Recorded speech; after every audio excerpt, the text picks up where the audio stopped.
Закирбек Дүйшөнбек уулу комузчу 1996-жылы 6 жашында гран-прени жеңип алып алгачкы ийгилигин жараткан.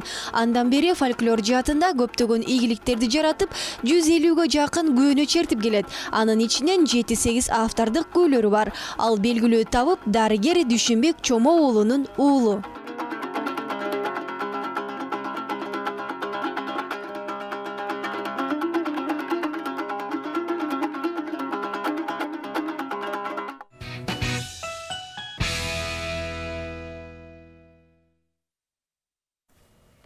Ооба, урматтуу делегөчлөр, дал ошол инсан, дал ошол комузда өзгөчө бир башкача бир кол ойнотуп, сиздердин жан дүйнөңүздөргө ата бабаларыбыз калтырып кеткен аспаптын өзгөчө бир кооздугун жеткизип турган инсан биздин студиябызга конокко келди. Комузчу Закирбек Дүйшөнбек уулу, кош келиңиз. Саламатсыздарбы? Маанайыңыз жакшыбы? Маанай жакшы, рахмат. 6 жашыңызда гран-прини жеңип алган экенсиз. Ошондон баштайлычы. Кандай болгон эле? 6 жашымда, 7 жашымда жеңип алгам. 6 жашымдан баштап ушу кароо сынактарга катышып баштадым. Негизи 5 жашыман комузду үйрөнүп, 6 жашыман кароо сынактарга катышып, биринчи ошо алган байгем 3-чү даражада орун болчу 96-жылы. Анан 97-жылдан баштап ушу баш байге, гран-при байгелерин дамытып баштадым. 2 жылдын ичинде комузду аябай жакшы үйрөнүп туруп, андан кийин гран-прини жеңип алыш демек, э? Ошондой болобу, э? Сизге комузду үйрөтүп баштаган, ошол комузду четкенге себепкер болгон инсан атын жөнүн билели? Албетте атам. Үйдө атам комуз черткен, анан атаман үйрөнүп бир туугандарым ойногон. Ошо бир туугандарыман мен үйрөндүм. Ошентип анан мен үйдөгүлөрдөн улантып кетүүчү болуп мен комузду алып кеттим, калган бир туугандарым башка кесиптерди аркылап кетишти. Демек жанагы уядан эмнени көрсөң учканда ошону аласың деген болгон турбайбы, э? Эң көп убакыт комуз черткен учуруңуз канча саат болгон, убакыт болгон, анан кайсы жерде? Андай убакыттар көп эле болот. Кээде отуруп кечке мал баштап таң атканга чейин деле күү чертишип отура берген убакыттар деле болот. Кыргызстанда көбүнчө казак досторума барганда сагынышып калабызбы, кечки чайдан кийин үйдө отуруп комуз чертип, домбура чертип, кээде таң атырып берген күндөр болот. Барекелде. Закирбек, анда телекөрүүчүлөр дагы күтүп калды. Биз дагы чыдамсыздык менен күтүп атабыз. Келиңиз анда. Түз эфирде жандуу бир сонун бир күүнү аткарып береңиз. Мен атай атабыздын бир күүсүн аткарып берейин. Көп концерттерде же болбосо ушундай передачаларда, телекөрсөтүүлөрдө көп ойнолбойт. Анткени бул күнү көбүнчө ошо жаш балдарга жаңы үйрөнүп аткан учурларында үйрөтөт. Кыз кербес деген күү бар. Ошол негизи ойнолбой көп. Балдар арасында комузчулардын баардыгы ойнойт, бирок ушундай жерлерде көп ойнолбойт да. Ошондуктан атай атабыздын кыз кербес деген күүсүн аткарып берейин.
Ебали!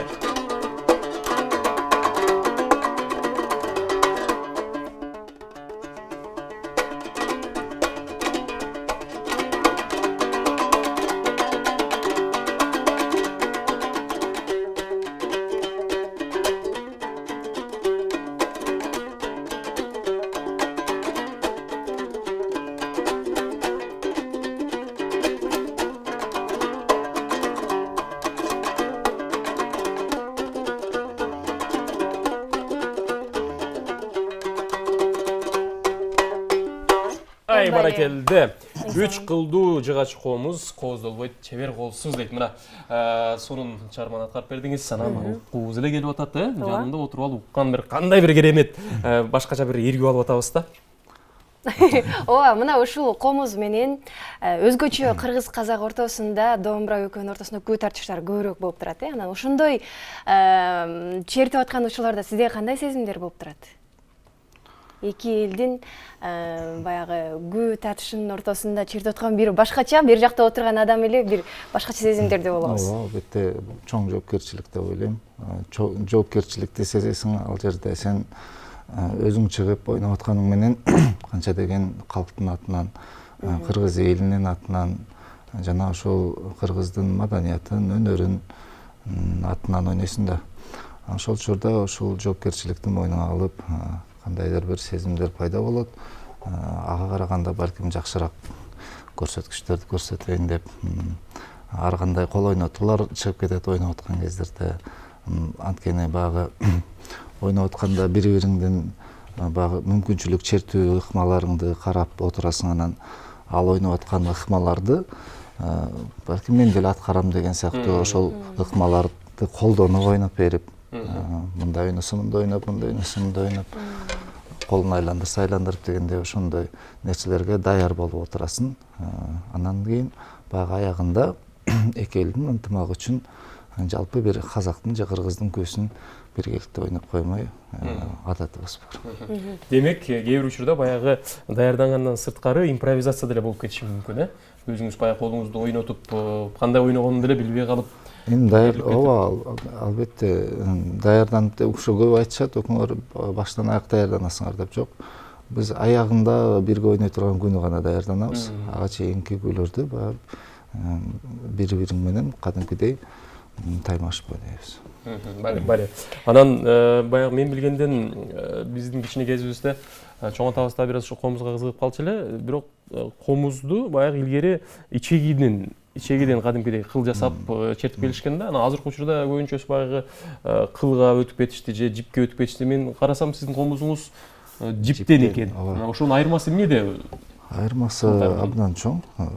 Абдан чоң деп деле айтпайм, бир аз комуздун өзүнүн үнүнөн гана айырмаланат. Жумшагыраак, жана орусча айтканда бархатный үн деп коет го, ошондой болуп чыгат.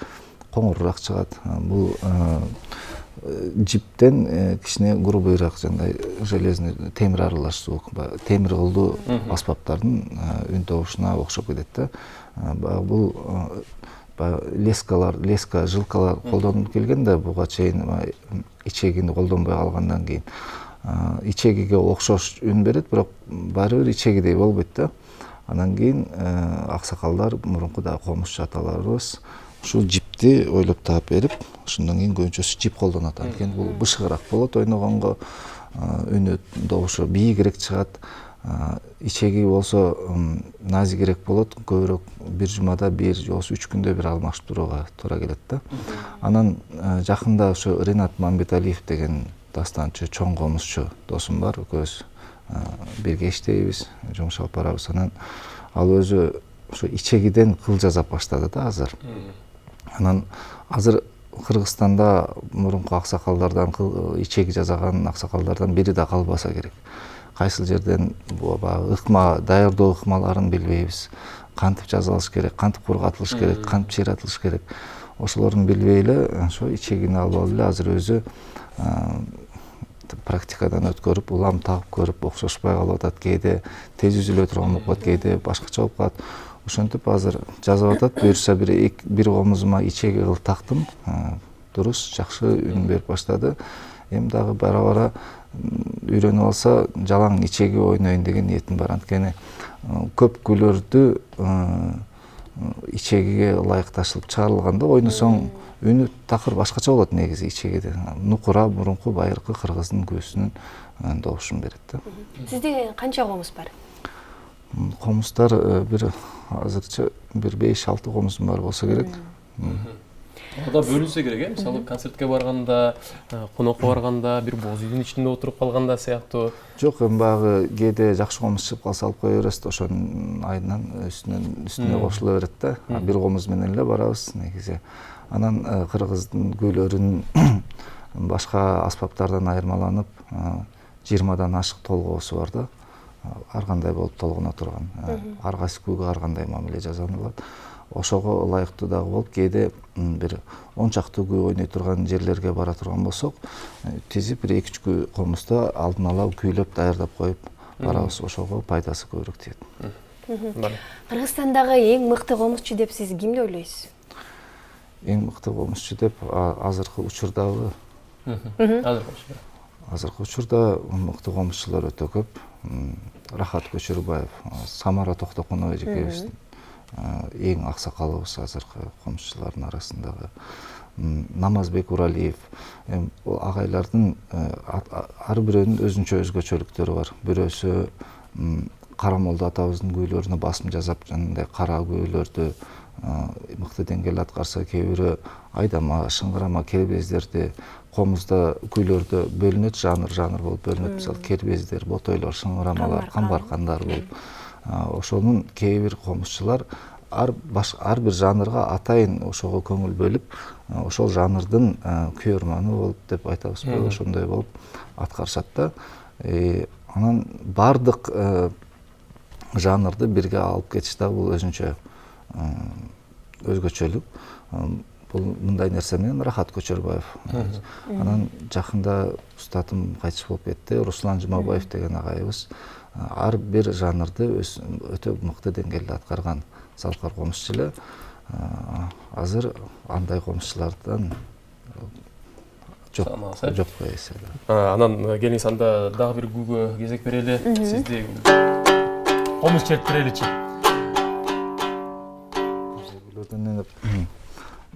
Карамолду атабыздын күйлөрүн ойноп берейин.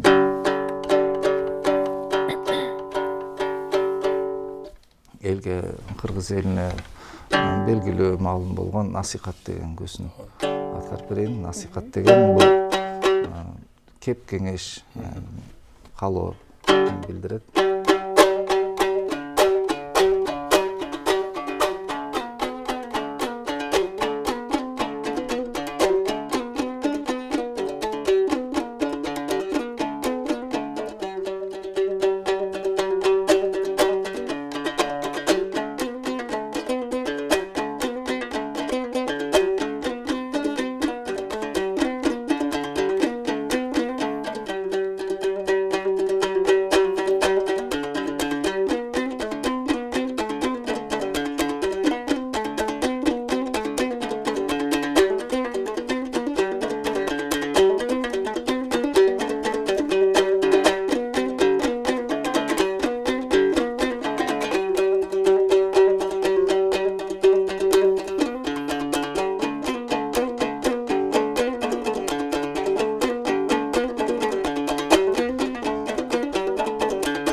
Ай баракелде. Кандай керемет сонун үн. Биздин телекөрүүчүлөр азыр көрүп өзгөчө суктанып аткан болсо, биз алардан өтүп суктанып отурабыз, жанымда. Ооба, деги эле кыргыз барда комуз таңшып турсун дейли. Анан жыйынтыктоочу сурообуз болсун. Атаңыз дарыгер экенин билебиз, анан чөптөр менен дарылап келет дегендей. Азыркы учурда суук келип калды. Анан сас тумоо деген башталып атат, бизде да байкалып атат бүгүн. Деги эле ушул сас тумоого ылайыктуу эмне кылса болот экен? Сиз буга чейин билем дегениңизди угуп калдык элек, дарыларды эмнеге шыпага келет?